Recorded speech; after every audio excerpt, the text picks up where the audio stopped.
Kita-kita yang lemah ini, maka mulailah melembutkan kolbu dengan cara an-nadam. Bertaubat itu dengan cara pengakuan dalam hati. Lalu beliau mengatakan, jika taubatmu sudah sampai, kolbumu sudah sadar, barulah kolbumu mampu menguasai telingamu, matamu, semua anggota tubuh. Inilah yang disebut oleh Nabi SAW, tidurnya orang yang alim lebih baik daripada sholatnya orang yang jahil. Karena orang yang alim tidur, yang tidur cuma tubuhnya, kolbu dia tidur nggak? Kolbu dia tidak pernah tidur. Tapi kalau orang yang jahil sholat, kolbunya ngapain? Jalan-jalan. Assalamualaikum warahmatullahi wabarakatuh.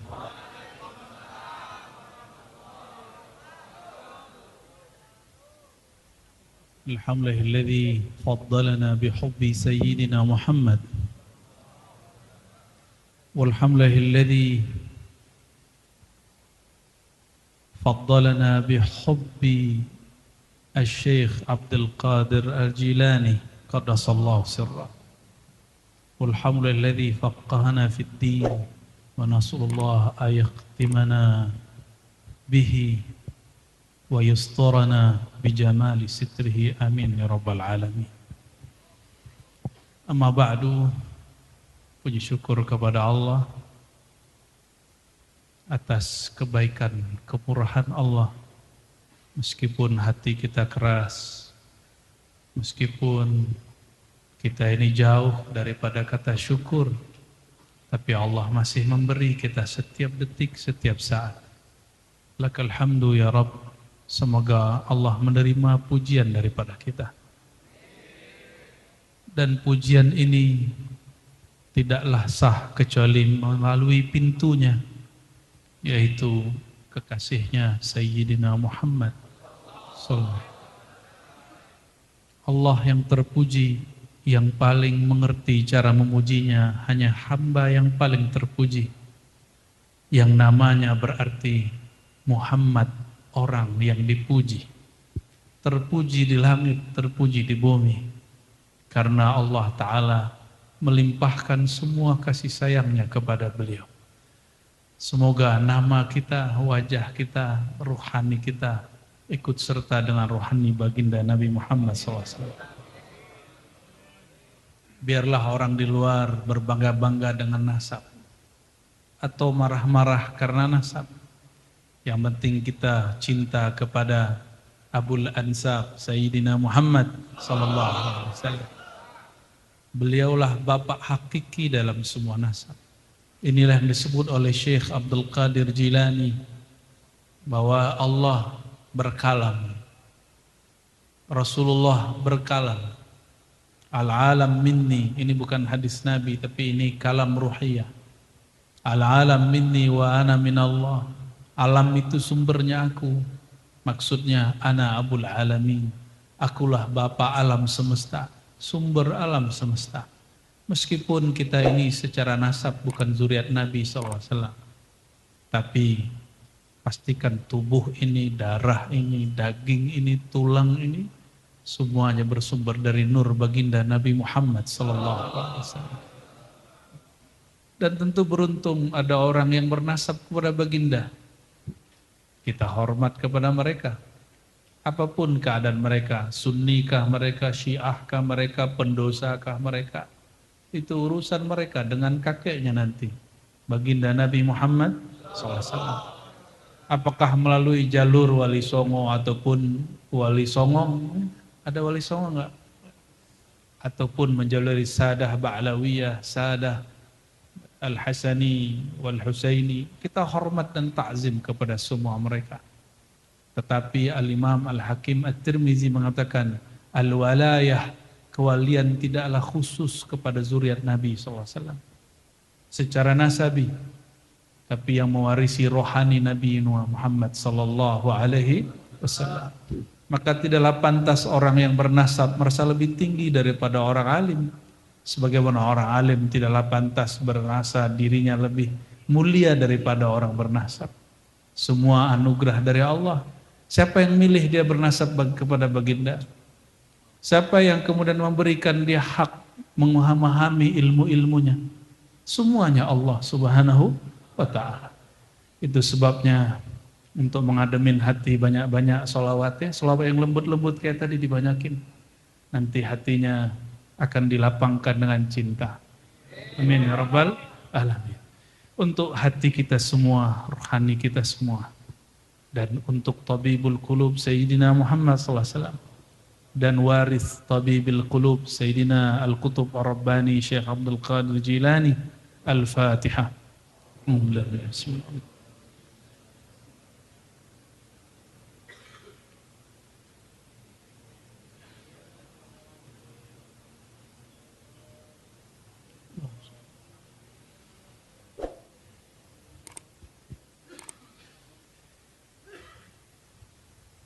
Jarang-jarang baca Fatihah merinding ya.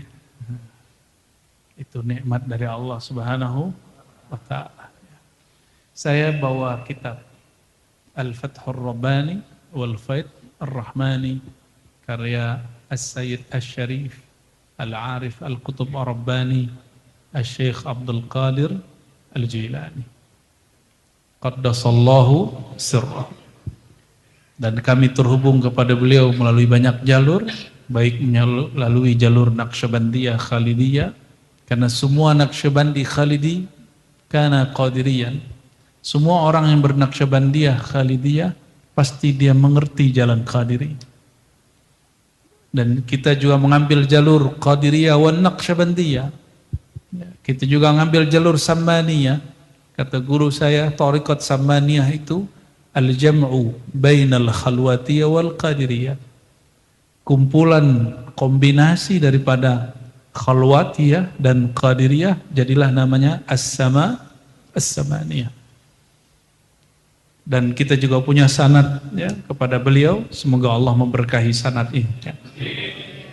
Karena datangnya sesekali, jadi saya tidak baca dari depan. Tapi kitab ini walaupun Kiai Khairul Anam, Kiai Rijal dan Sahibul Bait ya, Pak Taufik sudah punya kitabnya barangkali, nanti saya kasih buat beliau ya sebagai tanda hadiah. Semoga nanti dilanjutkan ngaji kitabnya. Saya buka Al-Majlis Lil Arba'in ya, majlis ke yang 40. Majlis ini berisikan ceramah atau kajian Sayyidina Syekh Al-Qutub Rabbani Syekh Abdul Qadir Jilani qaddasallahu sirrahu pagi hari di Ribatnya tanggal 14 Rajab tahun 504 berapa sih 545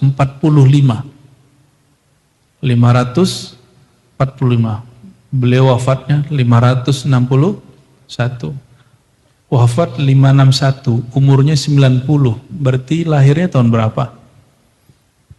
Ada yang tahu nggak? 470-an ya. Oke.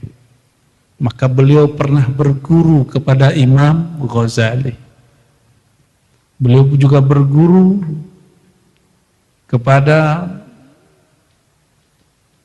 gurunya imam yang lain yang mengajarkan zikir khafi, kawannya Ghazali, namanya Al-Imam Sayyiduz Zakirin Yusuf Al-Hamadani. Siapa namanya? Dari mereka lah beliau belajar ilmu, satu fan dalam ilmu Islam namanya Al-Wa'zu, berceramah. Suatu kali Syekh Abdul Qadir Jilani qaddasallahu sirrahu bermimpi bertemu baginda sallallahu alaihi wasallam. Apa kata beliau? Kallim bainan nas.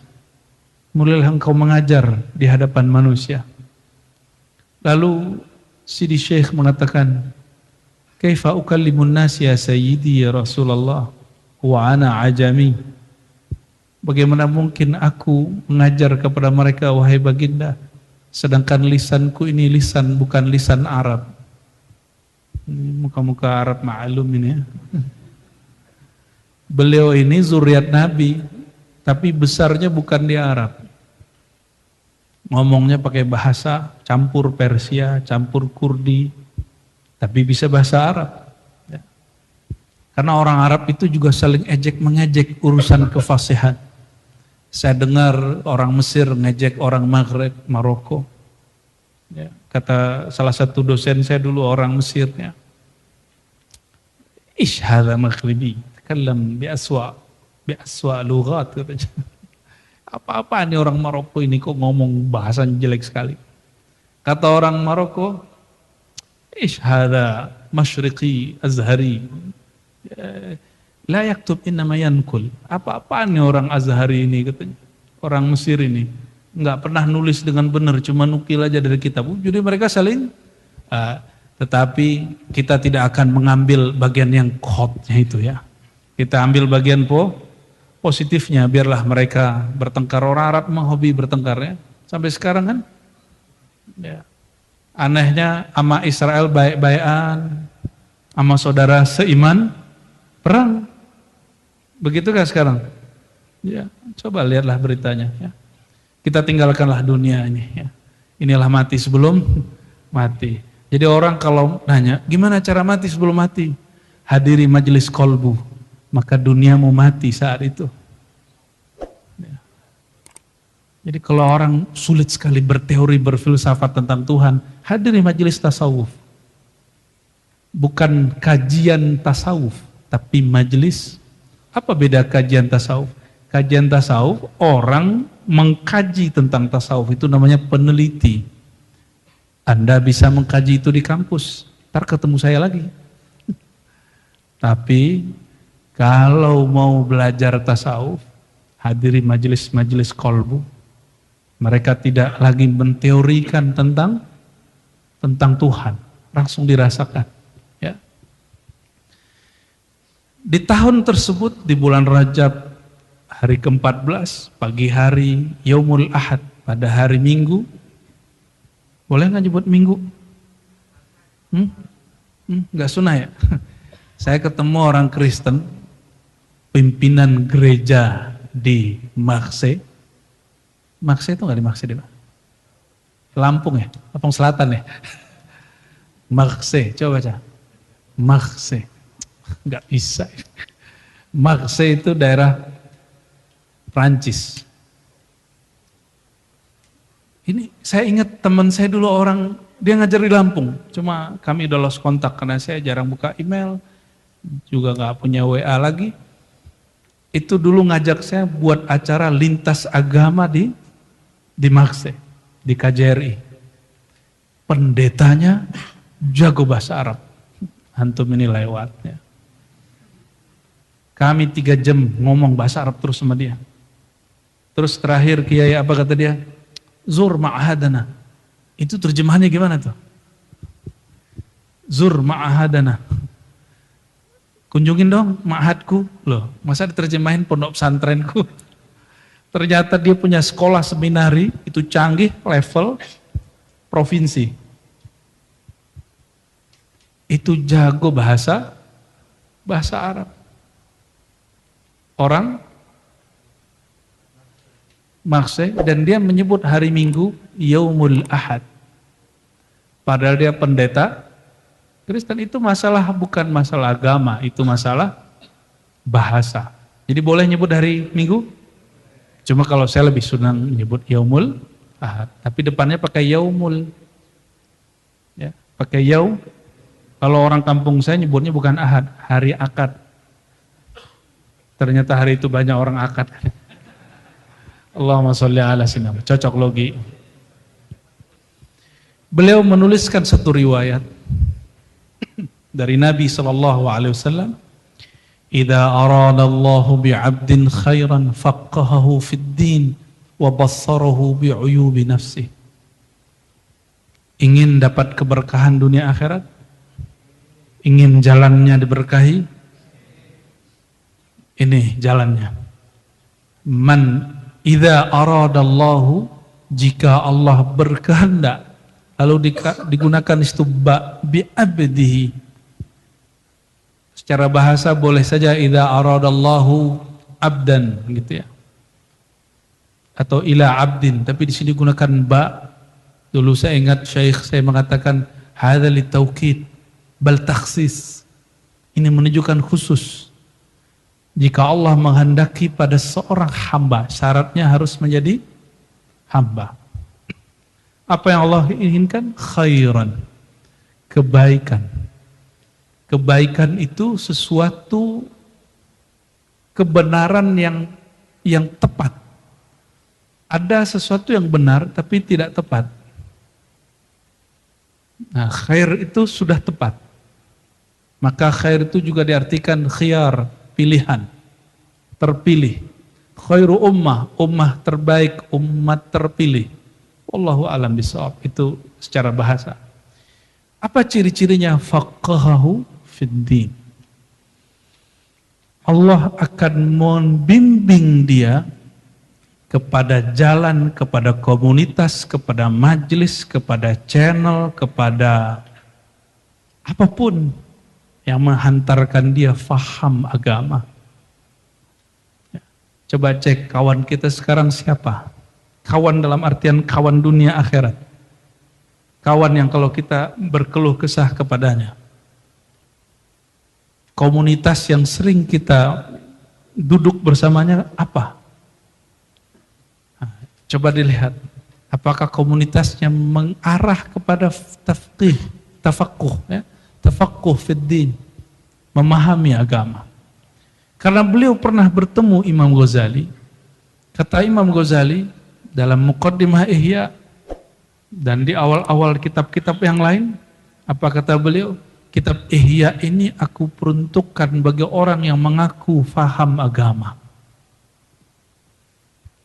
Karena hari ini, kata beliau, ini zaman beliau, apalagi zaman sekarang. Ilmu agama, konotasinya mengerti hukum, fiqih.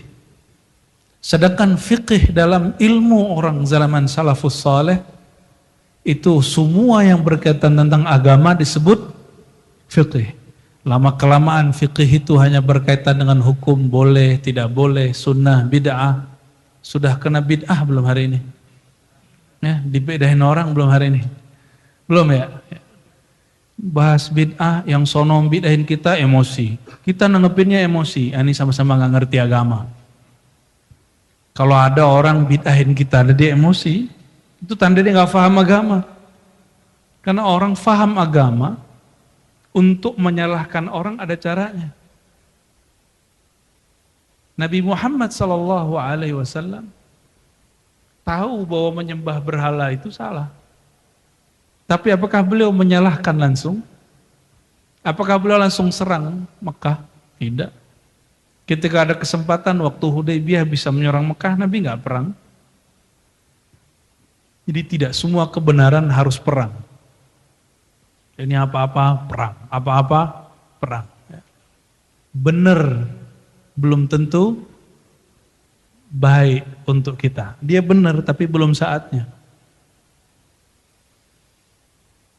Maka beliau mengatakan mengerti agama secara umum ada zahir, ada batin. Beragama itu bukan urusan kopiah-kopiah hitam, serban-serban ala Habib Umar, bukan. Gamis-gamis putih, bukan. Ini apa namanya nih? Rida? Enggak. Ini mah orang gila juga bisa pakai begini. Benar nggak? Orang halu juga bisa begini. Maka antum yang dapat pengalaman batin udah tulis aja, nggak usah ceritain ke orang.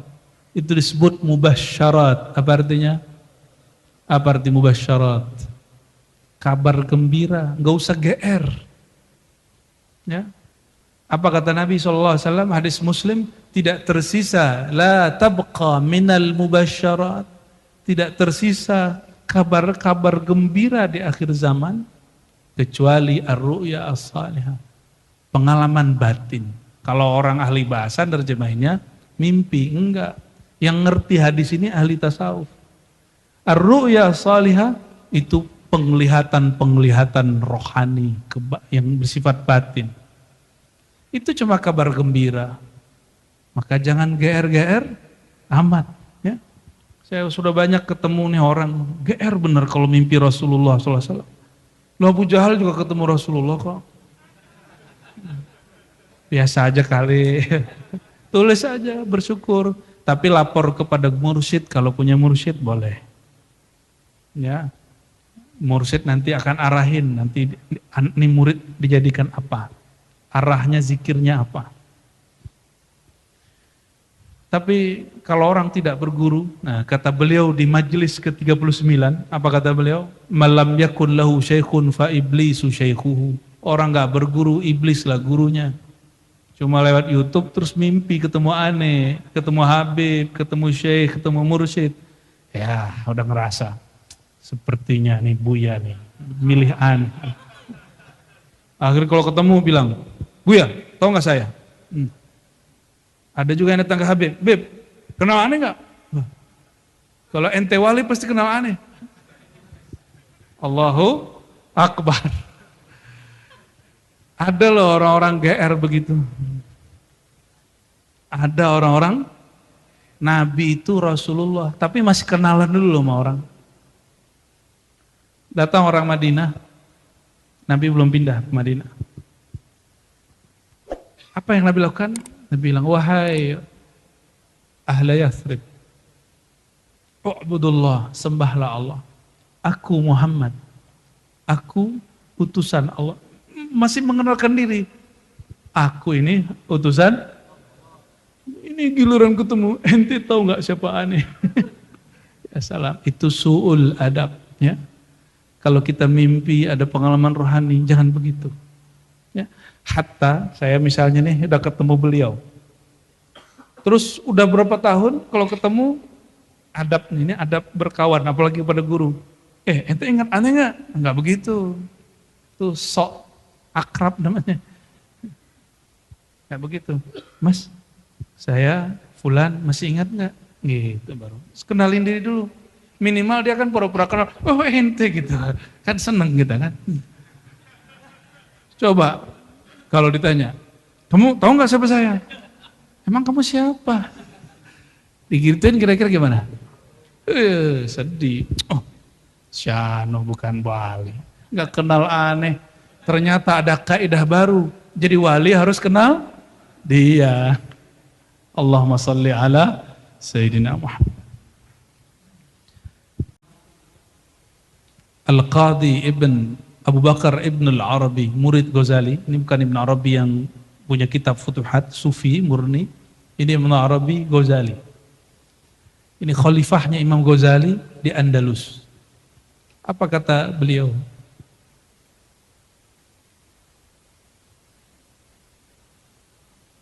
Al-Imam Abu Bakar Ibn Al-Arabi, selevel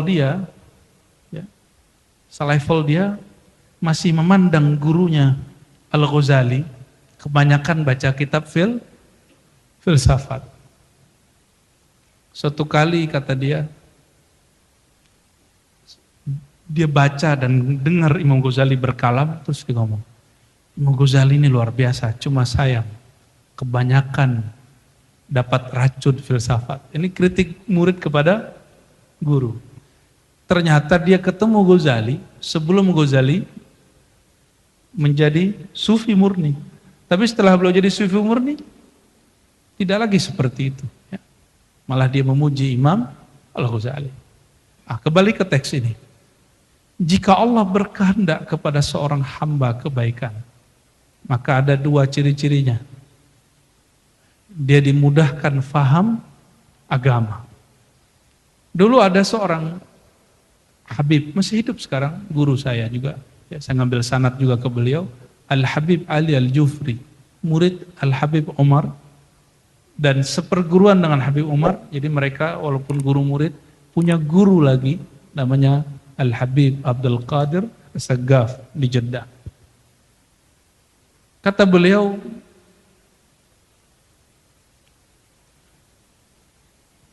al-insaniyah, sisi kemanusiaan, itu lebih awal daripada tadayyun. Apa arti tadayyun? Ada din, ada tadayun. Tadayun itu sikap beragama. Ada dulu seorang yang dulu saya pernah ngaji kepada dia, tapi saya udah nggak ngaji lagi, karena dia mengkafirkan Al-Habib Al-Jufri saat itu. Saya yang negur, karena nggak paham bahasa Arab, padahal ngakunya murid seorang ulama ahli hadis di Mekah. Apa kata dia? Isyhada. Apa-apaan ini? Al-Habib Al-Jufri ini kafir ini. Masa kemanusiaan lebih dulu daripada agama? Ternyata dia nggak bisa membedakan ad-din wa tadayyun. Ad-din dan agama di sisi Allah suci. Kalau sikap dan faham terhadap agama dari manusia, bukan dari al-insaniyah, hakikat kemanusiaan itu isinya agama. Isinya agama apa? Hakikat insaniyah. Maka ada satu ungkapan kata, nah ini Syekh Abdul Qadir Jilani. Ya. Al-fiqhu fid din sababun lima'rifatin nafs. Ngerti agama, pintu orang mengerti dirinya. Ya. Man arafa rabbahu arafa kullal asya' bihi. Jadi kalau sudah mengerti agama, baru dapat mengerti diri. Jadi mustahil ngaji diri kalau nggak ngerti agama. Agama di situ bukan berarti cuma tahu sholat, bukan. Masih ingat waktu kecil ada kalimat awwaluddin ma'rifatullah. Awal agama mengenal, bukan awal beragama. Awal agama, puncak beragama, mengenal Allah. Baru kita turun lagi ke bawah kemana-mana. Bahkan Imam Junaid mengatakan, awal ibadah adalah ma'rifatullah. Berarti ma'rifat itu ibadah. Nah, di dalam bagian yang lain, Syekh Abdul Qadir mengatakan, ya, tempatnya ma'rifat di mana? Di tubuh, di akal, atau di kolbu? Wah, udah pinter semua nih. Khataman nih kita nih. Di mana tempatnya? Coba, antum karena punya sosial media, sering dikunjungin orang, atau ada orang yang nge-like. Akhirnya kalau foto yang diposting, yang bagus-bagus, benar nggak? Ya, yang jelek diposting nggak? Hati-hati yang jatuh cinta lewat sosial media. Itu 70%-nya mesti didiskon. Ya. Orang menampilkan sesempurna mungkin di sosial media. Kenapa? Karena ingin dilihat makhluk. Ingin di-like makhluk. Itu perempuan atau laki-laki kalau mau ketemu wajahnya dibedakin nggak? Ya ini nggak ada bedaknya nih. Ya. Nggak pakai bedak kan? Kita mah cowok-cowok nggak usah pakai bedak ya, udah ganteng ya, kayak genteng. Perempuan mau ketemu orang yang spesial, apa yang ditatap oleh orang maka dia baguskan itu. Kita kalau natap orang, kebanyakan punggungnya apa mukanya? Bener nih. Makanya gara-gara kalian ini, perempuan akhirnya suka. Maaf ya, ada ibu-ibu di belakang. Ada kaum hawa di belakang. Orang karena ingin terlihat sempurna, maka kalau ada jerawat ditutupin, diapain tuh? Dempul, ngeri amat, nggak ngerti namanya yang gitu-gitu itu ya. Allahumma salli ala Sayyidina Muhammad. Kata Syekh Abdul Qadir Jilani, Allah itu menatap ke dalam kolbu manusia, ya, setiap hari itu sekitar 300 kali. Antum bisa bayangkan, Allah menatap ke dalam kolbu berapa? Ada orang natap Facebook kita, Instagram kita 300 kali sehari. Berarti Allah itu lebih penting harusnya ya. Tapi kenapa dia aja yang penting ya? Ini kalimatnya. Di sini halaman 277. Ja'alallahu ardal qalbi qararal ma'rifati wal ilm. Allah jadikan kolbu itu tempat berlabuhnya, tempat ma'rifat tersimpan. Qarar. Qarar itu berarti tempatnya sangat kuat. Wal ilm dan ilmu. Jadi ilmu bukan di kopiah, ilmu bukan di serban. Maka para ustadz, para kiai, para habib nggak pakai serban juga nggak apa-apa, nggak pakai kopiah juga nggak apa-apa. Cuma mungkin kurang syahdu bagi orang awam ya. Antum belum tahu sih ada wali nggak pakai kopiah ya. Banyak wali nggak pakai kopiah. Justru yang pakai kopiah belum tentu wali. Lillah, nah, ini kalimatnya. Allah Ta'ala, lillahi nazrah, Allah mempunyai pandangan, Allah melihat. Salasami'ah wa sittuna nazrah, ilaihi bainal laili wan nahar. Sehari semalam Allah menatap ke dalam kolbu 360 kali. Jam cuma 24 jam. Tapi Allah menatap 360 kali. Jadi sebentar-sebentar Allah lihat, sebentar-bentar Allah lihat. Masih bukan aku di dalamnya. Bentar-bentar dilihat, masih belum aku juga di dalamnya. Setiap hari sampai kemudian orang ini meninggal. Sekali ada nama Allah di situ dan Allah ridho, selama-lamanya Allah ridho. Itu sebabnya zikir itu dilatih berkali-kali. Supaya apa? Semoga ada yang nyantol walaupun satu nama. Satu nama masuk ke dalam kolbu, selama-lamanya dia di sana dan gak akan keluar. Apalagi nama baginda Nabi Muhammad SAW.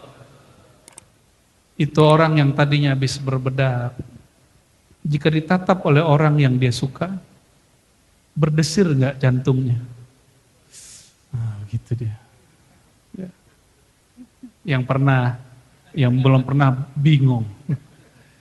Itu namanya jatuh cinta pada pandangan.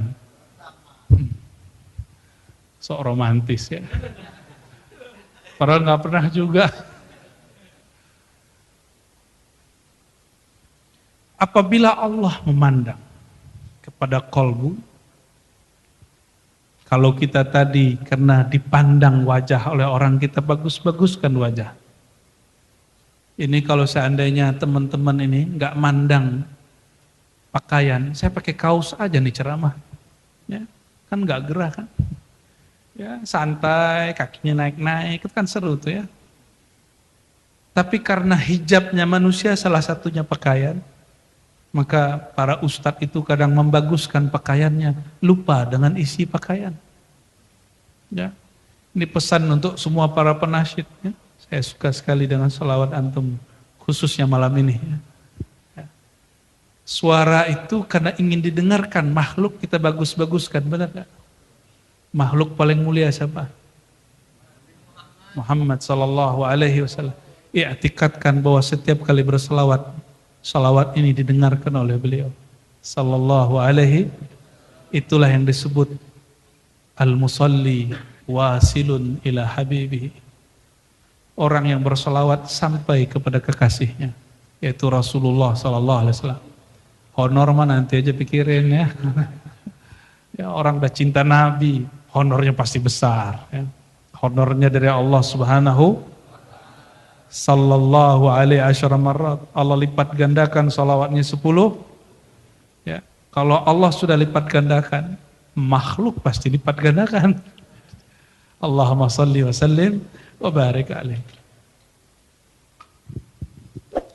Seandainya kolbu itu bukan qarar, jadi beliau urai kata qarar. Kolbu itu qararul ma'rifati wal ilm, ini kaidah. Kolbu itu tempat yang kokoh untuk menyimpan makrifat dan ilmu. Bukan gelar, bukan kitab. Itu sebabnya, ini purpose-nya di mana nih Kiai? Orang mengira ilmu itu di kitab, tidak. Coba kitab aneh kasih ke antum, bisa baca nggak?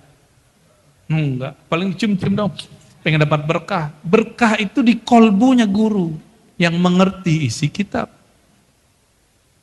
Jadi lebih mulia kitab ini atau guru yang mengerti? Tapi nggak boleh juga menghina. Injek aja di kitab, nggak begitu ya. Itu orang sawanan itu ya. Ada yang begitu ya. Di salah satu kampus di Jawa juga. Dia ambil mushaf Quran, dia bilang ini bukan Quran, ini mushaf, diinjek. Mungkin dia habis sawanan ya. Disapa Manyi Roro Kidul. Allahumma sholli wa sallim barik alaihi. Jadi tempat Allah nyimpen ilmu, ma'rifat bukan di kita. Bukan di handphone, bukan di gambar. Jadi antum kalau cinta seseorang bukan minta foto sama dia. Ya. Pandang dia, dengarkan kalamnya, simpan di dalam brankas kolbu. Brankas kolbu ini nggak bisa ditembus apapun. Karena itu tempat Allah memandang. Kalau Allah suka memandang ke dalam tempat itu, maka pasti jika ada orang yang faham tentang itu, dia jaga terus. Ketika tempat ini tiba-tiba rapi, lebih rapi dari sebelumnya, itu supaya jika ada tamu yang datang tidak melihat ada sampah. Benar nggak? Ini perkataan Imam Ghazali. Kamu bayangkan sang raja diraja ingin melihat halaman kolbumu. Kenapa engkau biarkan ada sampah-sampah dunia di dalamnya? Itu kata Imam Al-Ghazali. Dunia itu dua, materi dan imateri. Materi duit, rumah. Apalagi? Mobil, tuh kan, lagi pengen mobil. Apalagi? Bini, laki, itu masuk situ ya. Apalagi? Yang fisik yang bisa disentuh. Anak, HP, lagi pengen HP baru mas. Rumah, tanah, ya. Sama aja, mau kontraktor sama kiai sama. Kalau ngeliat tanah tuh ngayalnya hampir sama. Bedanya kontraktor pengen buat kontrakan, pengen buat gedung. Kalau kiai pengen buat pondok. Tapi yang beda itu cuma niatnya. Yang beda cuma jika niat dua orang ini karena Allah, mereka sama-sama bahagia. Bukan berarti kita suruh orang mikirin cuma bikin pesantren semua. Enggak, nanti enggak ada yang bikin hotel tempat kita nginap. Allahumma sholli ala sayyidina Muhammad.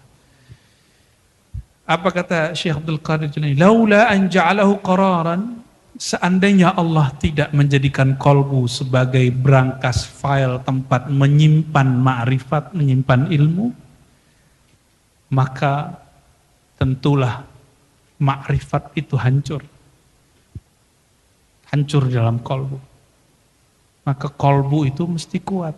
Brankasnya nggak boleh lepas-lepas. Kuncinya harus jelas. Nah, kolbunya sudah kuat belum? Karena belum dilatih. Coba kalau ototnya pengen kuat diapain? Ya. Antum dulu pertama sholawatan, kebalik-balik nggak suaranya? Bukan menyumbangkan suara, tapi memperdengarkan suara sumbang, ya kan? Awal-awal dulu, tapi lama-lama itu ajaib sekali itu. Yang namanya pita suara, kalau dilatih, dia kecil, tapi bisa membuat semua orang terpesona. Bener nggak? Tadi seneng nggak dengerin sholatnya? Ntar tengah-tengah kita sholat lagi kalau gitu ya. Rasain ya. Apabila kolbu sudah menjadi tempat itu,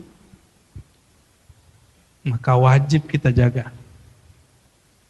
Dan apa cara menjaga kolbu? Harus menjadikan kolbu bentengnya Allah dengan cara afdalu dzikri la ilaha. Jadi kalau ingin kolbu kuat, maka harus meminta bentengnya itu benteng Allah. Dan benteng terkuat itu namanya la ilaha illallah. Dan inilah yang menjadi ciri khas ajaran Sidi Syekh Abdul Qadir Jilani qaddasallahu sirrahu. Nanti kalau kirim Fatihah ke beliau tambahkan nama depannya Al-Qutub Ar-Rabbani atau Al-Ghaus Al-A'zam. Karena Syekh Abdul Qadir banyak. Ya, Kang Qadir juga ada. Bang Qadir banyak. Al-Ghaus Al-A'zam itu di dalam ilham-ilham yang diterima Syekh Abdul Qadir Jilani, apa kata beliau? Allah memanggilku dengan gelar Al-Ghaus Al-A'zam. Jadi Abdul Qadir yang mana nih bro? Gitu. Jawabannya apa? Al-Ghaus atau Al-Qutub. Ya, bukan Bang Qadir Alampungi. Apalagi Qadirnya jin. Jadi hari ini banyak orang ngaku ketemu Syekh Abdul Qadir, yang ketemu apa? Korinnya dia. Karena semua korin tidak ada yang Islam kecuali korin baginda Nabi Muhammad sallallahu alaihi wasallam. Itu orang yang mengalami, yang ingin bunuh diri, yang mengalami disorientasi syahwat. Ya. Syahwat itu anugerah loh Pak. Ya, benar gak? Bersyahwat itu anugerah gak? Menikah itu indah gak? Enak gak? Enak ya, walaupun ada tengkar-tengkarnya. Ya, enak. Nikmat gak? Terus siapa yang bilang syahwat itu musibah? Yang gak ngerti Allah dan Rasulnya. Makanya yang jomblo-jomblo nih kurang anugerah. Ya, segera ente yang jomblo ya, ambil anugerah ya. Apapun yang Allah berikan kepada kita, ini bisa menjadi istidraj dan dia membobol si berangkas ini tadi. Maka cara untuk memagar si berangkas ini, nggak boleh hari ini zikir, besok nggak zikir. Mending zikir sekali, 2 kali, 3 kali daripada 100 tapi ngayal. 3 kali rutin daripada 100 kali atau 165 kali buru-buru 165. Apa itu ya? Tapi alangkah indahnya, alangkah bagusnya. Sudahlah bacanya bagus. Jumlahnya 165 ya. Biar dapat gaji per bulan, kerjanya sesekali atau tiap hari? Bener nih? Bener nih? Bagi PNS, ya, PNS, ASN, karyawan, begitu nggak? Biar kolbunya Allah berikan hadiah al-hisan al-ilahi, pagar-pagar dari Allah, benteng-benteng dari Allah, maka mesti dicicil baca nama Allah, la ilaha illallah setiap hari. Kita kurang adil, jaga ekonomi, kerja setiap hari, tapi jaga kolbu, mereka tidak zikir setiap hari. Cuma mengharapkan syafaat dari guru yang gak cukup. Ya. Apa, yang penting cinta guru gitu. Ya, guru cintanya sama murid yang rajin dan mau berkorban. Ya. Jadi kalau antum kurang rajin, banyakin korban. Baik. Lalu kembali ke bagian yang 40 tadi. Beliau mengatakan apa? Ini saya pendek aja ya. Beliau menukil satu kalimat, ad-dunya mazra'atul akhirah. Dunia itu jangan dipisahkan dengan akhirat. Dunia itu ladang untuk sukses di akhirat. Inilah ajaran penting bahwa pencinta Syekh Abdul Qadir Jilani, pencinta manaqib Syekh Abdul Qadir Jilani pasti rajin kerja di dunia.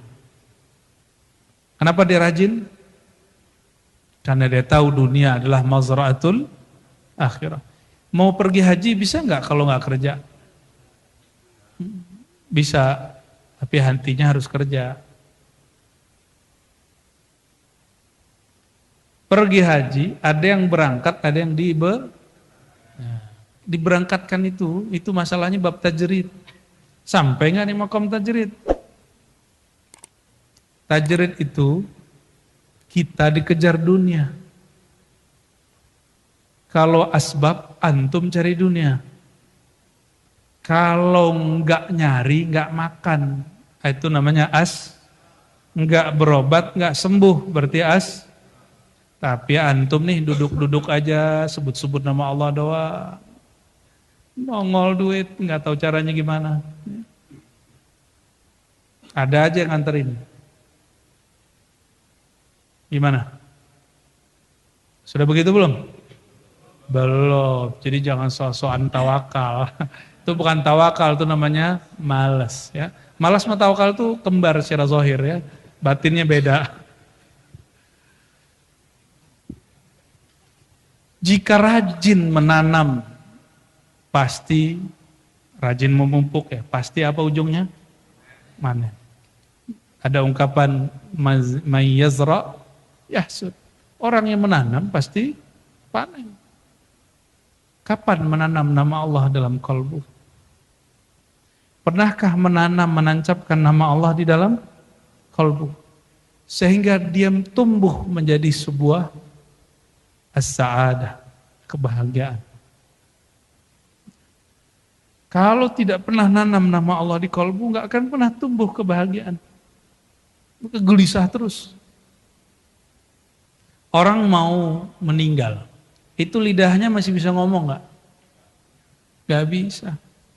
Maka zikir itu meskipun kata Syekh Abdul Qadir yang di kitab ini, meskipun zikir itu dengan lisan, tapi hakikatnya ada di dalam kalbu. Lidah ini dia cara untuk bercocok tanamnya. Cara bercocok tanamnya pakai, ya kenapa saya mesti pakai lisan ngajar antum? Karena antum gak semuanya ngerti bahasa hati kan. Kalau gak saya diem aja. Udah beres, pulang kita kan. Tapi karena gak semuanya ngerti bahasa hati, maka mesti pakai bahasa lisan. Selevel Rasulullah masih berbicara dengan lisannya untuk memahamkan sahabat. Ya. Jadi selawat-selawat doang, gak ikut ngaji, gak dapat berkah yang sempurna. Nah ini ingat nih, antum jangan selawatan doang, ngaji juga. Ya. Jangan gengsi ikut ngaji. Ini kadang-kadang gengsi ikut ngaji.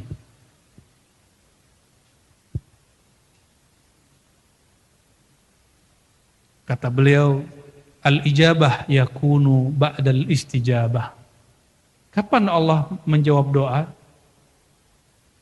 Ketika sudah ada namanya istijabah. Apa arti istijabah? Istijabah itu usaha dan doa untuk mewujudkan hasil yang kita minta. Itu Jadi apa beda mustajab dengan mujabud dakwah? Mustajab itu mesti ada usahanya dulu. Wujuduz zara' innama yakunu ba'da zira'ah. Tidak mungkin orang panen cuma dengan doa. Saya doa ada tanah nih 1 hektar depan, ya Allah, tumbuhkan ya Allah, tumbuhkan ya Allah. Saya mau panen 3 bulan lagi ya Allah. Bisa enggak? Hah? Kecuali antum punya khodam. Kita doa, ya Allah, aku ingin kenal Engkau ya Allah. Tapi tidak pernah mau mencari orang yang kenal Allah. Bisa nggak kenal Allah? Kita tahu nih, ini antum nih, kalau ke Jakarta jalan sendiri apa naik pesawat atau naik mobil? Kenapa numpang mobil orang? Nggak punya mobil. Kenapa naik bus? Karena bus bisa bawa banyak orang. Kita mau ke tujuan di bumi, mesti numpang sama orang. Karena jalan sendiri sulit. Maka orang-orang yang ingin berjalan menemui Allah, kalau ingin mudah, jangan pikirkan sendiri.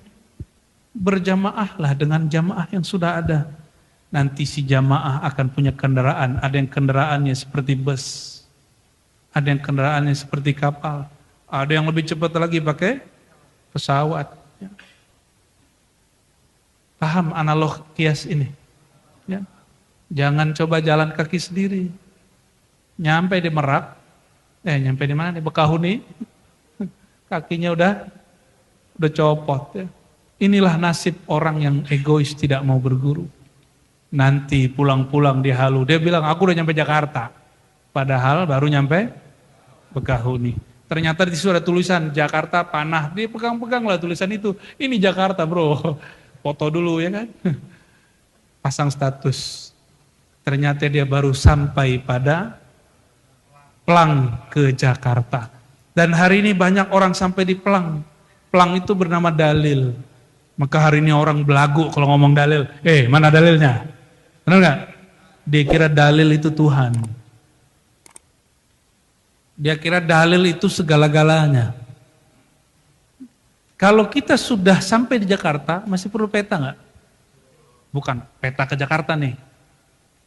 Udah nyampe di tujuan, masih buka peta nggak? Bener. Antum udah nyampe di tujuan, masih buka peta? Berarti tujuannya belum selesai. Jangan-jangan salah alamat. Kalau sudah sampai di tujuan, peta nggak kepakai. Peta dipakai waktu di jalan. Ini udah nyampe di sini, GPS masih dibuka nggak? Bener. Yang masih buka GPS belum nyampe. Ya. Saya sama Bang siapa bang namanya bang? Bang Sam. Namanya kok mirip anakku ya. Kalau sudah sama beliau, masih nanya-nanya nggak? Bang Sam mana? Bang Sam mana? Berarti nggak kenal sama? Oke, paham? Allah itu pernah gak misah dari kita? Terus kenapa orang merasa jauh dari Allah? Karena dia gak kenal sama? Gampang tuh. Kok orang bilang doaku kok gak didengar sama Allah ya? Emang Allah jauh. Sejak kapan Allah jauh darimu? Maka Syekh Abdul Qadir mengatakan, orang yang berkata bahwa Allah tidak dengar doaku, Allah jauh dariku, innama qailuhu jahilun billahi tabaraka ta'ala. Itu yang ngomong begitu orang-orang gak kenal Allah subhanahu wa ta'ala. Sejak kapan Allah tidak dekat sama kita? Ada gak dalilnya? Gak ada. Yang ada kita yang menjauh dari perasaannya. Jika Allah menjauh dari hamba, hancur hamba itu. Maka ketika Allah sudah nggak memandang kolbu, nggak memandang si hamba, hamba mati. Itu pohon-pohon yang mati udah nggak diurusin sama Allah. Orang-orang yang meninggal, tubuhnya udah nggak diurusin Allah. Yang diurusin apa? Cuma ruhnya. Kolbu itu berkait dengan ruh. Kolbu itu yang dipandang. Maka jika tubuh hancur, Allah masih memandang nggak? Masih.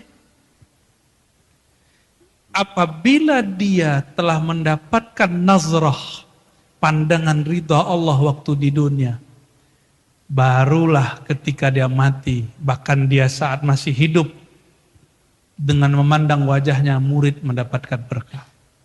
Orang sahabat melihat dia mendapatkan kenyamanan. Jadi Allah kalau sudah ridho sama kolbu seorang hamba, kita tatap dia, kita senang. Tapi ada masalah, kok antum iri dengki enggak? Kalau ngeliat wajah siapa? Sombong. Padahal yang sombong dirinya sendiri. Aneh gak nyaman duduk sama dia. Ya, orangnya gak menghargai, aneh gitu. Ternyata masalahnya dia kurang merasa dihargai. Mau sampai kapan antum mau dianggap makhluk? Untuk apa makhluk anggap kita, tapi Allah gak anggap kita? Untuk apa tangan dicium sama orang, tapi orang terpaksa nyium tangan ente? Bukan dengan hatinya. Nah, maka malam ini Syekh Abdul Qadir Jilani, ya, seperti yang saya bacakan, kami mengajak teman-teman cinta Syekh Abdul Qadir Jilani. Ajaran-ajaran yang begini yang mau kita buka. Ajaran begini nikmat atau berat? Kalau enggak kita ngaji pahala aja. Sholat duha 12 rakaat, banallahu baitan fil jannah, Allah bangunkan 12 surga di surga. Rumah di surga. Tapi hadisnya dhaif. Mau rezekinya banyak, sholat duha ente. Jadi kalau enggak mau bab rezeki enggak sholat duha. Mau beli mobil Mas? Sholawat 1000. Jadi kalau ente nggak mau mobil, nggak usah sholawat, kan gitu. Lagi sakit, sholawat aja sholawat. Jadi kalau nggak sakit, nggak usah sholawat. Masih mau begitu, ya? Masa kajian begitu mestinya sudah kita naikin. Ya. Kita sekarang bisa paham faedah sholawat rezeki lancar. Tapi tujuan sholawat bukan melancarkan. Tujuan sholawat supaya Allah, kekasih sejati Sayyidina Muhammad, sang pemberi rezeki itu menatap kalbu kita dan Allah ridho. Sekali Allah ridho, antum minum sedikit bisa tahannya lama. Tapi kalau Allah tidak ridho, antum minum bergelas-gelas, rasanya apa? Gak enak, gak puas. Sekali Allah tidak ridho, maka si hamba gelisah. Hidupnya sudah enak menurut mata orang, tapi menurut dia, setelah pandemi ini hidup ini tambah susah. Saya masih ingat sebelum pandemi dia ngomong begitu juga.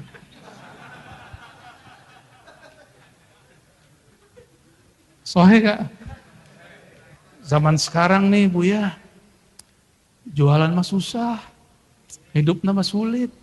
Apalagi zaman presiden sekarang gitu. Padahal dulu presiden SBY dia ngomong begitu juga. Dulu zaman Soeharto, dia gitu juga ngomongnya. Ini karakter. Maka Indonesia ini, mau calon presidennya 5, yang jadi walaupun cuma 1. Mau Ganjar, mau Prabowo, mau Anies, sama aja. Kalau antum memang dasarnya suka mengeluh, nggak akan puas dengan presiden manapun. Ya. Masih mau lagi dikerjain sama orang 2019 dulu mas sekarang. Ya, ogah ya gak? Mending kita ngaji Syekh Abdul Qadir Jilani. Qaddasallahu sirrahu. Apa kata beliau? Izra' hadhihi zira'ah bil qalbi wal badan wa huwa al iman wal haratha laha wa jalbul ma' ilaiha wa saqqiha bil a'malis salihah. Idza kana hadzal qalb fihi laynun wa ra'fah wa rahmatun nabata fi. Ini bahasa Arabnya, saya pakai bahasa Indonesia yang gampang. Bahasa Indonesia orang Lampung aja ya. Kalau nanam pohon di atas batu, tumbuh gak? Gak tumbuh. Kalau ada sawah keras, rumputnya banyak, langsung ditanamin padi, dia tumbuh ya. Tapi bagus gak tumbuhnya?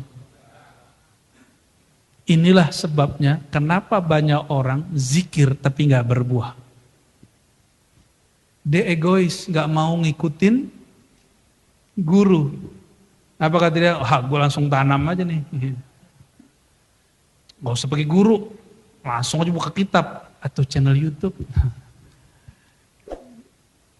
Ini kalau gitu nyesel ada talqin zikir online tuh ya. Enggak, saya nggak pernah talqin online. Itu kita lagi talqin offline, tapi ada orang yang melive-kan. Saya nggak pernah terima talqin online. Jadi kalau ada mursyid talqin online, itu ijtihad dia. Saya tidak akan salahkan, tapi maaf bro, itu bukan thorikotku. Itu bukan metodologi kita. Ya, kenapa? Talqin itu mesti ketemu fisik, kolbu. Nih coba babnya. Izra' hadhihi zira'ah bil qalbi wal badan. Dua-duanya. Kalau mau nanam kalimatullah dalam kolbu, mesti dengan kolbu. Kalau pakai kolbu doang bisa online. Tapi enggak cukup bil badan. Mesti juga ada tubuh datang kepada ahlinya. Bapak saya sampai sekarang masih punya sawah. Walaupun sawahnya enggak banyak. Itu kalau mau nanam, enggak nyangkul sendiri. Minta tolong sama ahli bajak. Enggak ngebajak sendiri Pak. Ini gue bajak sendiri aja nih. Enggak begitu. Dia panggil ahli bajak, tolong dong Pak Bajak. bajakin sawah aku dong gitu. Dibajakin. Udah beres, dialirin air. Bener nggak? Habis itu diapain? Baru ditanam. Guru itu yang membajak, yang melembutkan tanahnya kolbu. Hamparannya kolbu, guru yang akan mencincang-cincang. Ini masih keras, ini masih keras. Gitu. Itu sebabnya Syekh Abdul Qadir mengatakan kalau ngambil murid jangan yang cerdas-cerdas amat. Ambil murid yang datang dengan merasa tidak berilmu. Saya masih ingat guru tarekat Saman saya, Abuya Hasan Basri As-Samani Al-Qadiri An-Naqsyabandi. Apa kata beliau? Dulu datang 5 ulama kepada beliau. Saya hadir tuh. Cuma kami nggak dengar, nggak berani dengar orang-orang dewa-dewa debat kan. Ternyata itu 5 ulama sudah keliling di daerah Sumatera Tengah untuk mendebat semua ulama tentang Allah. Semuanya kalah. Terakhir, ternyata ini yang suka debat nih kuburian juga. Suka ziarah ke kubur. Oh berarti dia aswaja ya. Lagi ziarah, mereka mikir, kita mau nanya ke guru siapa lagi. Ternyata karena kebiasaan berdebat, baru nyampe di satu mursyid, langsung ngedebat mursyid. Mursyid yang kata aneh-aneh bukan guru ente. Ente cari guru lain, mursyid lain. Udah capek. Ziarah ke satu makom namanya Syekh Ibrahim di satu wilayah di Payakumbuh. Mereka kemudian sepakat dapat ilham. Kita ke tempat Abuya Syekh Hasan Basri. Datanglah ke sana. Itu mereka udah nyiapin. Kamu ternyata nanya ini, kamu nanya ini. Udah nyiapin. Udah nyiapin peluru mau nyerang Abuya Hasan Basri. Sampai di sana, ini beliau ini pengamal Samani Qadiri. Apa kata beliau? Kalau mau ngaji tentang Allah, mau ngaji tentang kolbu, jangan pakai otak pinter. Ente taruh dulu kepintaran sebentar, otaknya jangan ditaruh, pinternya aja ditaruh sebentar. Otak jangan Nah, ini kadang-kadang karena saking patuh sama guru, mau otaknya ditaruh. Pinternya ditaruh, otaknya dipakai. Karena otak itu mesinnya kolbu. Kolbu kalau urusan dunia itu otak ini yang dipakai. Akhirnya semuanya baik Tuan Syekh. Nggak jadi debat. Karena pinternya sudah ditaruh. Paham maksudnya? Orang suka debat tuh hatinya keras. Dibilangin nggak masuk, dibilangin nggak masuk. Kan begini, akan tetapi begitu terus ya. Menurut Sianu, menurut ente gimana? Jadi saya tuh lama dulu kalau diskusi tentang tasawuf. Menurut Syekh Abdul Qadir Jilani dalam Fathur Rabbani, menurut Ibnu Arabi dalam Al-Futuhat Makkiyah, menurut Imam Ghazali dalam Ihya Ulumuddin, semuanya menurut. Tahu-tahu teman saya bukan orang alim baca kitab, tapi kolbunya bercahaya. Apa kata dia? Rozi, nggak panggil dokter lagi deh. Rozi, menurut kolbu ente gimana? Itu mah Syekh Abdul Qadir Jilani, itu mah Imam Ghazali, itu mah Ibnu Arabi, itu mah Bahauddin Naqsyabandi, itu mah fulan. Kolbu ente gimana? Saya mikir-mikir, iya juga ya. Ternyata kebanyakan baca kitab, enggak baca kolbu, keracunan. Nah ini yang disebut oleh Abu Bakar Ibn Al-Arabi tadi, tentang gurunya, awal-awal. Tapi setelah itu oke. Jadi, kenapa zikir tidak nikmat? Kenapa ditalkin tidak lezat?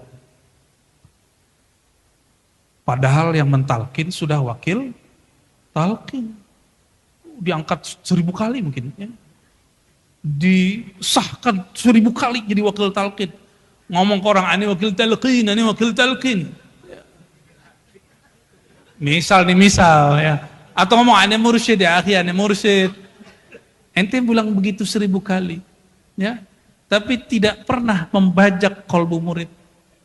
Tidak pernah mencincang kerasnya kolbu murid. Nggak akan pernah. Tidak pernah kemudian menghancurkan kerasnya hati murid. Nggak akan pernah murid itu lembut hatinya. Ini kata kata yang tadi mursyid tadi ini, yang wakil talqin ngomong, gimana aneh mau lembutin hatinya? Dia nggak buka hatinya. Nah, itulah masalahnya. Idza zara'ta ala ra'si jabalin la yanbut fi. Nah, nih untuk murid yang songong, bawa-bawa gelar, bawa pinter ya.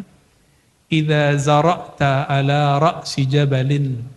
Kalau kamu menanam ilmu ma'rifat, sedangkan posisimu kamu lihat sedang di atas gunung, di atas bukit, maka tanamanmu, padimu tidak akan tumbuh.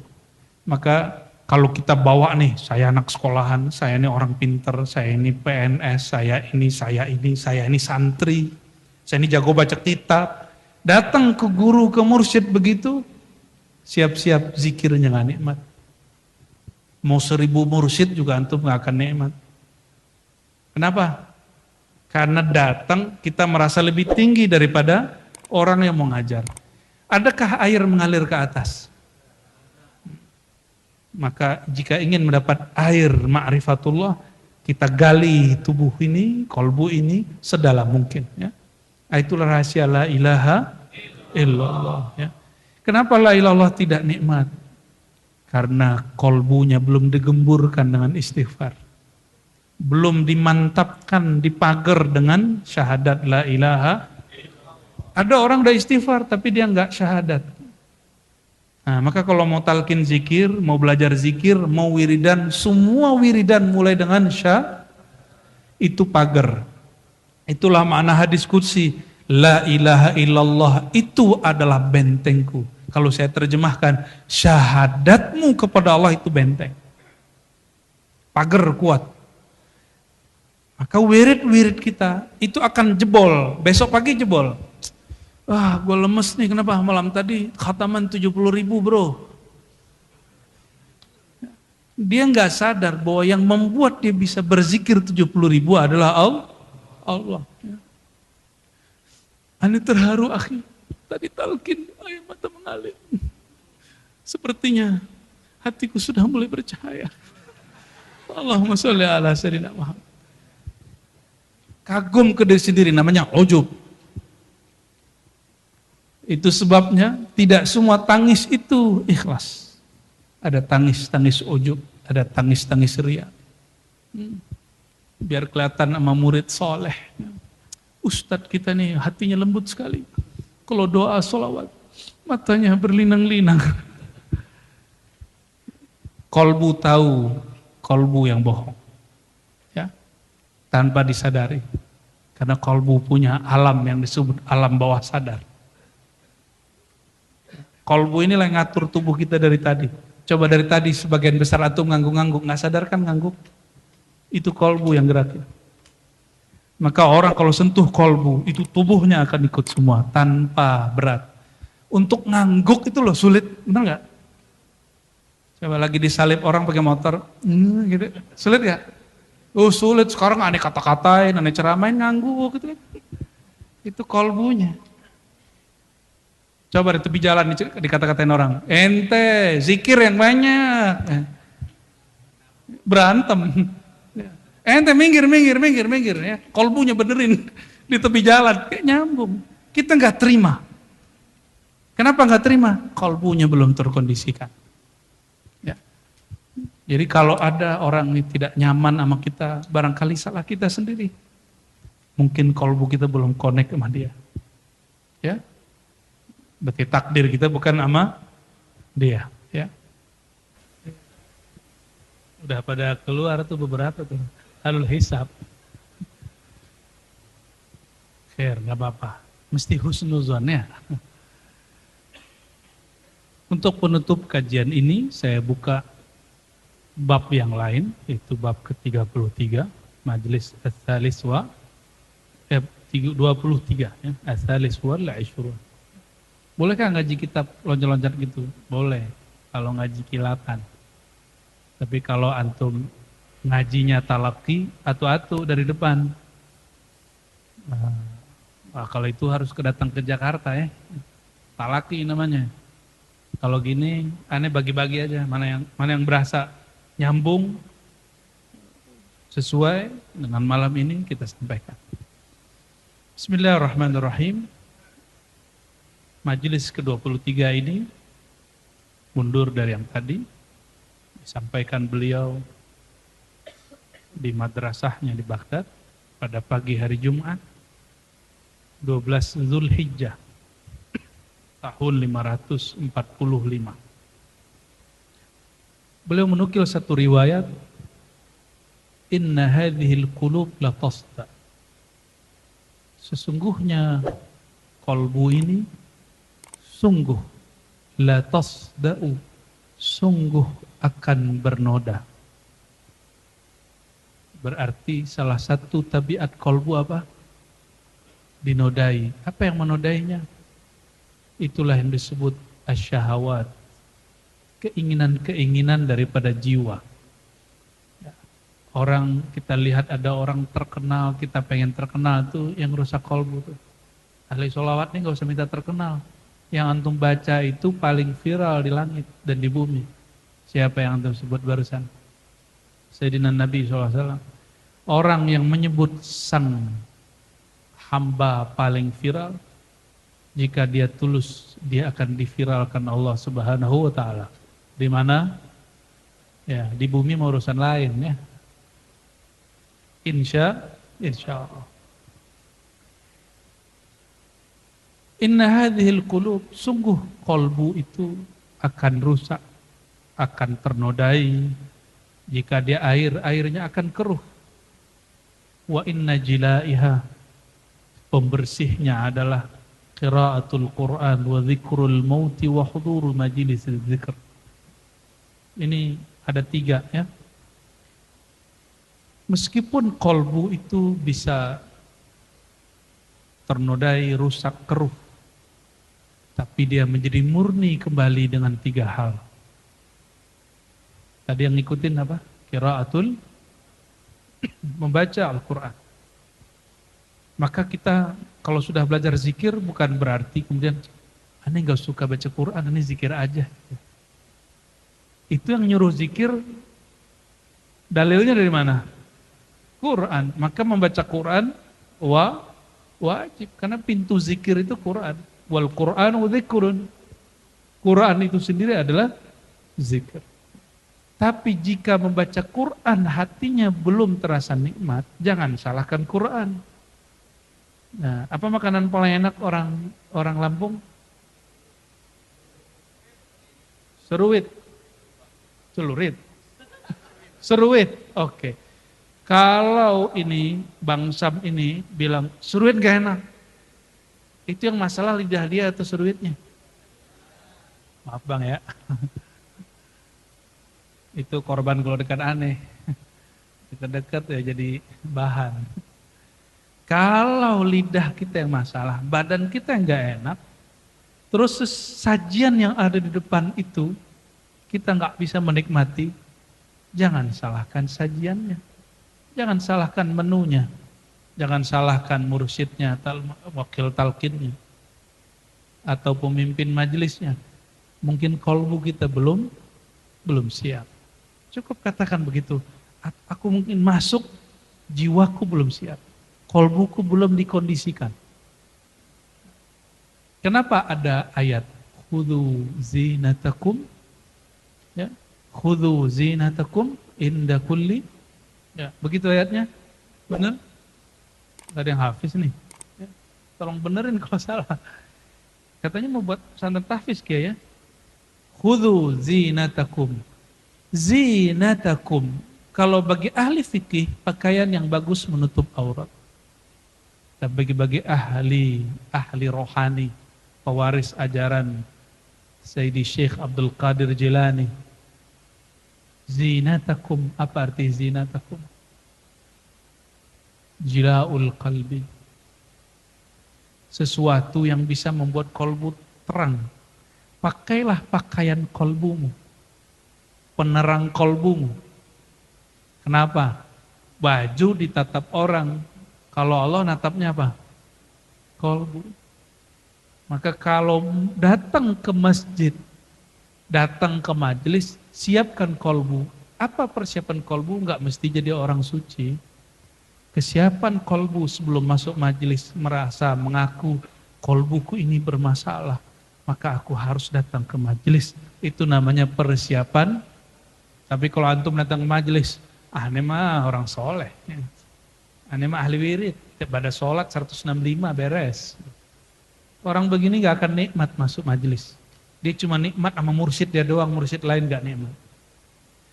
Sama guru dia satu, akhirnya ilmu dia jumud. Gak mampu menikmati ilmu dari talqin, ambil dari satu syekh, silakan. Tapi kalau ilmu khuz min kulli afwah, ambil dari semua lidah. Al-mursyid wahid cukup ya. Adalah orang nanya kepada saya, katanya Buya banyak thariqat, berarti banyak mursyid dong. Enggak, mursyid saya satu, Sayyidina Rasulullah sallallahu alaihi, cuma pewarisnya yang banyak. Saya kalau berguru nih, mohon maaf, saya kalau berguru bermursyid, bedakan berguru hadis dengan bermursyid. Kalau guru hadis saya banyak. Tapi kalau bermursyid, itu cuma kalau kolbu ini mengatakan, itu pewaris Rasulullah, baru saya ambil ilmu dari dia. Tapi kalau hadis, mau dari siapa aja kita ambil. Kalau mursyid enggak. Mursyid itu kecocokan kolbu. Sehingga nanti jika mata kita melihat sesuatu yang menurut ahli syariat agak aneh, menurut pandangan masyarakat agak gharib, ganjil, kolbu nanti akan bilang, matamu gak benar, pandanganmu gak benar. Itulah kisah Sayyidina Musa dengan Sayyidina Khidir. Mata dia lihat, apa yang dilihat Sayyidina Musa? Nabi Khidir merusak kapal, bunuh anak, naikin tiang. Ini yang kemudian diajar oleh Sayyidina Khidir. Ini kolbunya yang mau dihidupkan. Nah, inna jila'aha, yang dapat menjernihkan kolbu yang keruh. Ini wajahnya boleh keruh ya. Ini wajahnya keruh semua nih. Ya. Tapi kolbu jangan keruh ya. Wajah mah boleh nggak cakep. Tapi kolbu wajib cakep. Bukan cakep lagi pantun-pantunan, cakep gitu. Jila'aha qiraatul Quran. Maka salah satu wirid kita adalah baca itu wirid kita salah satunya. Walaupun antum cuma baca kulhu.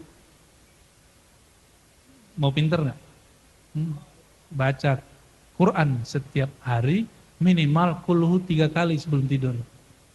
Itu orang pas meninggal dia lihat, wow, tabungan Qurannya banyak sekali. Padahal diam-diam bilang, saya nggak pernah khataman dari awal sampai akhir.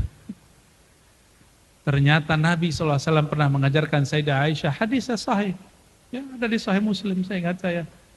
Kata Nabi kepada Sayyidah Aisyah, tahukah kalian cara menghatamkan Quran dalam waktu sesaat dalam semalam? Semuanya bingung. Akhirnya Nabi mengatakan, cukup baca Qul huwallahu ahad sampai akhir 3 kali Nah, itu namanya frekuensi kolbu. Sebenarnya bukan pahalanya yang penting di situ. Tapi orang kalau baca Qul huwallahu ahad, katakan hai Muhammad, dialah Allah yang ahad. Maka Allah melihat kualitas dia baca Quran itu sama dengan orang baca sepertiga, hadir kolbunya sama. Kehadiran kolbunya sama, maka dihitung sepertiga. Tapi bagi orang awam tetap aja dikasih sepertiga. Tapi hakikatnya adalah hudurul qalbi ma'allah tabaraka wa ta'ala. Wa dzikrul maut, mengingat kematian. Dalam thariqah namanya rabitatul qabr. Rabithah kepada kubur, mengikatkan kolbu dengan kubur. Itu sebabnya ulama ahlu sunnah suka ke kubur. Majelis ini tiap tahun ada ziarah kubur enggak, Kiai? Ada ya? Kuburian juga nih Kiai. Sarkup. Sarjana kuburion. Selamat jadi kuburion ya. Zikrul maut, kenapa kita kalau belajar zikir, bermajlis, pasti setiap tahun ada majlis ziarah kubur. Karena itulah cara untuk mengurangi keruhnya hati. Jadi jangan heran kalau teman kita yang sebelah hatinya keras. Ya, kenapa? nggak pernah ziarah kubur. Dia kalau ngeliat orang ziarah kubur, musyrik gitu. Hatta ada salah satu imam mereka memfatwakan keluarkan kubur Nabi dari Masjid Nabawi. Tertulis Pak dalam disertasi seorang syekh muhaddis, muridnya Syekh Yasin Al-Fadani. Bahwa tokoh ini memfatwakan keluarkan kubur Nabi dari Masjid Nabawi. Baru aku sholat di Masjid Nabawi. Angkuhnya dia bukan main. Akhirnya cuma 3 tahun dia ngajar di Madinah. Habis itu dia balik lagi ke negeri yang sebelumnya. Ada loh orang berani begitu. Karena gagal faham. Dia lihat kalau orang ke kubur jadi musyrik. Syirik itu di sini, bukan di simbol-simbol. Berarti zikrul maut itu orang nyium-nyium kubur atau rasa mengingat kematian. Rasa mengingat kematian. Itulah asbabnya kenapa setiap kali sampai di majelis kuburan, guru-guru kita ngajak zikir di situ. Kalau yang kolbunya sudah bersama Allah, gak usah lama-lama, kalau kuburan 5 menit beres. Tapi kalau yang belum, yang pengennya ziarah Wali Songo itu jalan-jalan, kan banyak begitu Kiai ya. Nah, mumpung nih gitu. Ziarah tapi gak sholat, kan lucu. Ziarah tapi gak sholat, ini yang perlu kita benerin. Ya. Bukan ziarah kuburnya dilarang. Ingin menghancurkan sarang semut, seharusnya cukup pakai obor, dia pakai bom. Nah, ada orang-orang begitu. Nauzubillah min wa huduri majalisiz dzikr. Yang ketiga, cara untuk membuat kolbu bening. Menghadiri majelis-majelis zikir. Inilah barangkali kenapa kita mesti bermajelis. Mesti ada manaqib. Kok nyebut-nyebut Syekh Abdul Qadir? Bukan Qadir Lampungi, tapi Syekh Abdul Qadir Al-Ji. Kenapa? Kenapa antum pilih beliau? Ketemu enggak? Kenalan enggak? Ketemu muridnya aja enggak? Terus kenapa? Kenapa? Hah? Kata orang gitu ya. Makanya banyak orang buat manakib urusannya duniawi. Ini selama buat manakib nih proyek aneh jalan terus. Syekh Abdul Qadir ngomong begini, betul Syekh Abdul Qadir kalam. Apa kata beliau? Kamu ada hajat, sebut namaku dalam hajatmu, minta kepada Allah, bukan minta kepadaku. Sebut bahwa aku adalah imammu, aku adalah syekhmu, mursyidmu, aku adalah imam yang engkau ikuti. Nanti Allah pasti jawab. Kira-kira Syekh Abdul Qadir ini namanya syatahat. Syekh Abdul Qadir lagi sakr. Kalau kita buka ilmu ini ke seberang, dikira Syekh gak paham bab cinta. Ya. Doa itu kadang-kadang bentuknya proposal. Anggap saja Pak Kiai ini mau proposal ke anggap nih Bang Sam ini punya perusahaan 5 gitu ya, amin. Dunia aja. Terus mau minta proposal, sebanyak itu proposal masuk. Kita nanya, ini dari siapa? Ini dari Syanu, yang dulu bantu bapakmu. Gitu. Ini Syanu, ini guru daripada bapakmu. Kita kalau disebut begini, kita ambil duluan nggak? Ambil duluan proposalnya, kita baca duluan. Walaupun proposal majelis nggak jelas, kebanyakan bismillahnya. Langsung diambil, kenapa? Disebut nama bapak kita sama gurunya. Itu baru menghadap ke makhluk. Sultan-sultan, raja-raja dunia. Di mana antum mau ketemu raja dunia dan akhirat. Allah Subhanahu wa ta'ala Malikul Mulk.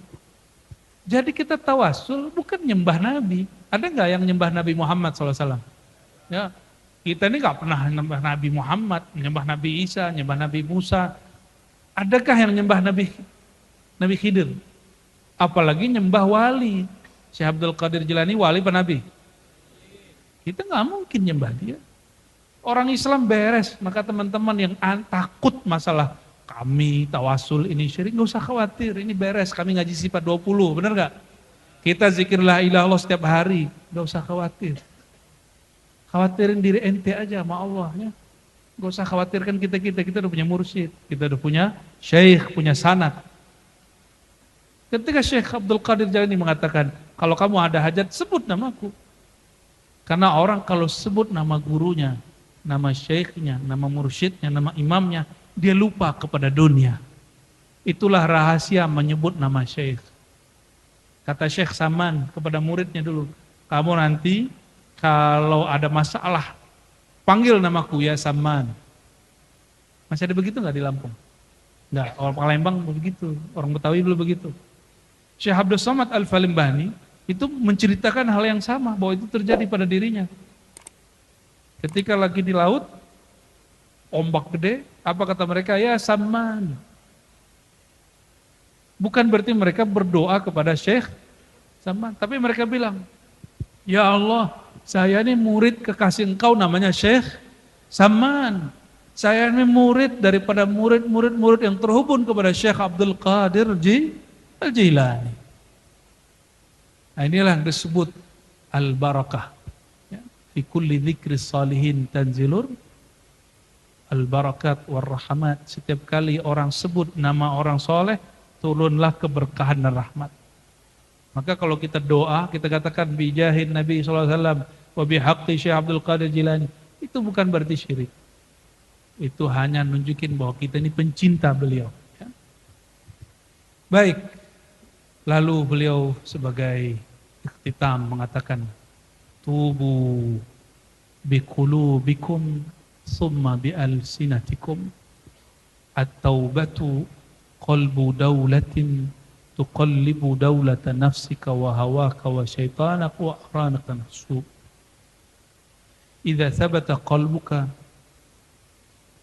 ya, thabata sam'uka wa basaruka wa lisanuka. Ya. Nah, ini paling penting teman-teman, ini langsung praktis. Apa kata beliau? Kalau tobat, tobatlah lebih awal dengan kolbumu. An-nadamu taubah. Yang disebut tobat itu mengakui kesalahan. Nah, ini cara buka kolbu. Cara kalau masuk majelis, supaya nyambung kolbu kita dengan guru, kita datang bilang, ya Allah aku datang bawa dosa. Itu cara buka. Jadi akui kesalahan. Pernah tengkar gak sama teman? Itu cara kita baik, kita ngakuin kesalahan gak depan dia? Maafin gue ya, gue udah salah, gue yang udah punya istri. Pernah tengkar gak sama istrinya? Sering. Itu biar benar lagi, bukan dilulus-lulus doang. Kita ngaku, maaf deh, aku tadi menyinggung kamu, gitu kita. Walaupun si Dede gak pernah mau ngaku salah, ya kita aja ngaku salah, Pak. Kalau gak mau kapalnya pecah. Apalagi kepada Allah. Pengakuan itu pakai kolbu. Makanya, nah ini sombongnya beberapa pasangan nih ya, temen, dia kalau sekarang diterima, ntar juga begitu lagi. Ini orang ngelebihin Tuhan. Allah aja terima tobat tiap hari, artinya Allah tahu hari ini orang tobat, besok belum tahu lagi dia taat. Ya kan? Yang penting antum tobat hari ini, jangan niat maksiat besok. Maka kalau ada orang hari ini tengkar temannya, pasangannya, sahabatnya di majelis, coba. Di majelis pasti ada pertengkaran. Apalagi nanti sudah ada calon presiden ya. Nanti mengsinggung-singgungan tuh ya. Apalagi nanti sudah ada kepentingan, sudah ada macam-macam. Jika itu terjadi, apa cara masuknya? Banyak sekali kawan saya nggak mau lagi masuk majelis cuma karena si Anu ada di majelis, aku nggak mau masuk. Benar nggak? Nah, berarti dia nggak mau merasa dirinya, merendahkan sedikit dirinya. Nah, jika ini paham, maka orang paham apa yang disebut taubat qalbiyah. Jadi taubat ada dua, ada taubat lisani, ada taubat qalbi. Yang dimaksud oleh Syekh Abdul Qadir Jilani, qaddasallahu sirrahu, mulailah dari qalbu, baru dengan lisan. Masalah besok ceritanya lain lagi, yang penting malam ini kita taubat. At-taubatu qalbu daulatin. Ya. tuqallibu daulata nafsik. Jadi taubat itu awal seseorang kalau ingin menguasai jiwanya. Pengen menguasai jiwa, pengen bisa zikir itu bisa kita kendaliin di dalam. Maka caranya pengakuan kepada Allah Subhanahu wa taala. Bedanya Islam dengan ajaran lain, pengakuan itu cukup kepada Allah, nggak usah ngaku ke ustaz. Karena ustaz juga banyak dosanya. Benar nggak ya? Kita ini banyak dosa nggak? Mungkin dosa kita lebih banyak dari yang di depan kita. Bedanya, kolbu kita masih Allah jaga, sehingga ma'rifat dan ilmunya nggak berceceran, masih di dalam. Jadi kenapa wali-wali itu zahirnya mungkin banyak dosa, batin dia dijaga Allah, karena itu qararu qalbik, benteng kolbunya kuat, yaitu tauhid dia kuat. Kita yang lemah ini, maka mulailah melembutkan kolbu dengan cara an-nadam, bertaubat itu dengan cara pengakuan dalam hati. Lalu beliau mengatakan, jika taubatmu sudah sampai, kolbumu sudah sadar, barulah kolbumu mampu menguasai telingamu, matamu, semua anggota tubuh. Inilah yang disebut oleh Nabi SAW, tidurnya orang yang alim lebih baik daripada sholatnya orang yang jahil. Karena orang yang alim tidur, yang tidur cuma tubuhnya, kolbu dia tidur nggak? Kolbu dia tidak pernah tidur. Tapi kalau orang yang jahil sholat, kolbunya ngapain? Jalan-jalan. Ya, mikirin ini, mikirin itu, ya, dan macam-macam. Bapak, saudara, sahabat-sahabat kemuliaan Allah, barangkali itu sedikit apa yang bisa kita petik daripada kitab Al-Fathur Rabbani yang merupakan lautan ilmu ma'rifatullah yang sampai hari ini jarang orang khatam kitab ini. Semoga Allah Ta'ala memberkahi majelis ini, memberkahi siapapun yang khidmat, pemimpin majelisnya, sahibul majelisnya, para gurunya, orang-orang yang berkhidmat baik secara material ataupun immaterial, dan juga kepada yang hadir, semoga Allah hadirkan qalbunya bersama Allah. Ila ruhin Nabi sallallahu alaihi wasallam wa ilal mazkurin asma'u. Al-Fatihah. Bismillahirrahmanirrahim.